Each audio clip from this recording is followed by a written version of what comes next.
d'abord, j'aimerais remercier Monsieur le Président pour son accueil chaleureux et fraternel. Comme d'habitude, la relation entre le Maroc et la Côte d'Ivoire, comme vous le savez, est une relation ancienne et au niveau du football, nous avons toujours eu des confrontations fraternelles qui se sont toujours bien passées. Alors aujourd'hui, nous sommes venus voir Monsieur le Président de la Fédération pour faire le point sur les préparatifs de la Coupe d'Afrique des Nations qui se déroule dans quelques semaines en Côte d'Ivoire. Nous en sommes ravis.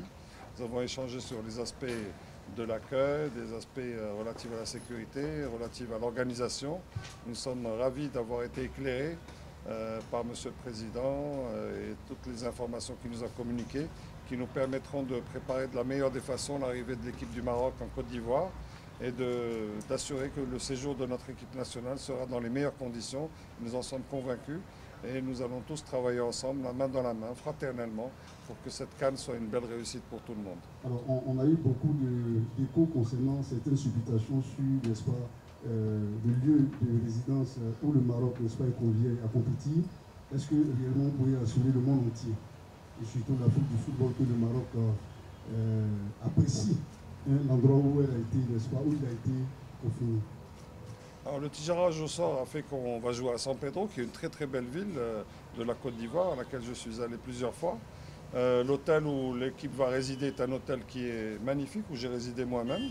Donc je pense qu'il n'y a aucun problème par rapport à cela et que tout le monde peut être tout à fait rassuré que le séjour de l'équipe nationale se passera dans les meilleures conditions. On veut savoir quelles seront les ambitions.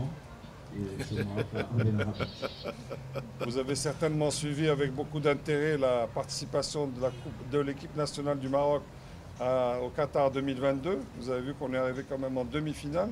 Première fois qu'une équipe africaine et arabe arrive à ce niveau de la compétition.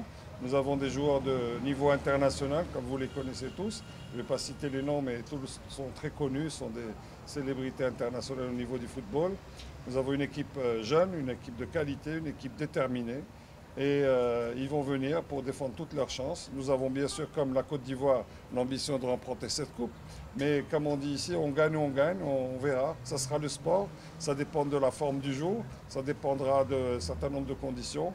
Mais si l'essentiel est assuré, le spectacle et l'amitié et la fraternité entre les différents pays participants, c'est l'essentiel et on aura gagné tous ensemble une Afrique unie, une Afrique qui gagne, une Afrique qui avance ensemble, la main dans le sport et dans la fraternité.